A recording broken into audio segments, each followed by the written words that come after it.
What does being American mean to you? Mr. Speaker, the First Amendment of our Constitution gives us this precious freedom of speech that we so cherish in America. Being American to me means that I have the freedom to speak my mind and express how I feel through speech. This is specifically American because some other countries don't have the privilege to this power. As a teenager in the 21st century, I have been learning more and more about how important this is to our country and culture, that we are able to say what we want, the press is protected under the First Amendment, and we can freely practice our religions without repercussions. Freedom. You live in a country, when you live in America, you have freedoms that no one else in the world has, and that means you have the right to practice your own religion, you have the right to free speech, you have the right to work wherever you want to work, you have the right to go to school wherever you. It's something that so many people in this world want to be able to say, and that's why you have so many people coming from different countries that want to come here, because this really is, in my opinion, the land of opportunity. To me, just about everything there is. It means freedom. It means where I want to go to eat or live. It means races and religions of all kinds.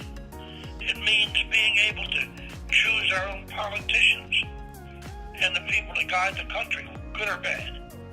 It means that I can walk out on the street and not be afraid that somebody's going to come up and arrest me for something I didn't do. This is the greatest country in the world, and it means, to me, everything. The freedom of speech makes society a better place, but it also means it can be horrifying too. In the United States, the First Amendment protects freedom of speech. The First Amendment was adopted on December 15, 1791, as a part of the Bill of Rights, the first 10 amendments to the United States Constitution. In general, the First Amendment guarantees the right to express ideas and information.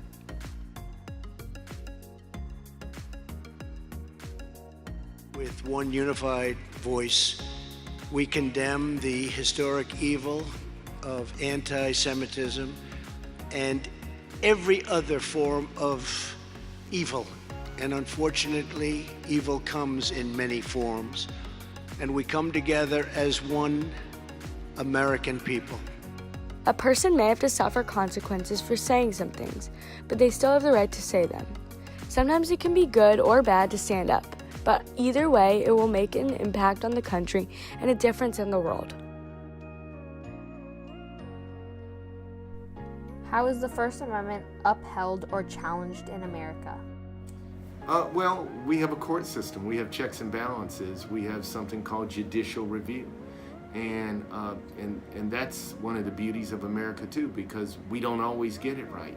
So when laws are passed or laws are enforced or leaders come into positions and decide that either they intentionally or unintentionally pass or enforce laws that don't uphold the Constitution, we always know that we can go to our court system to hopefully, ultimately, get justice.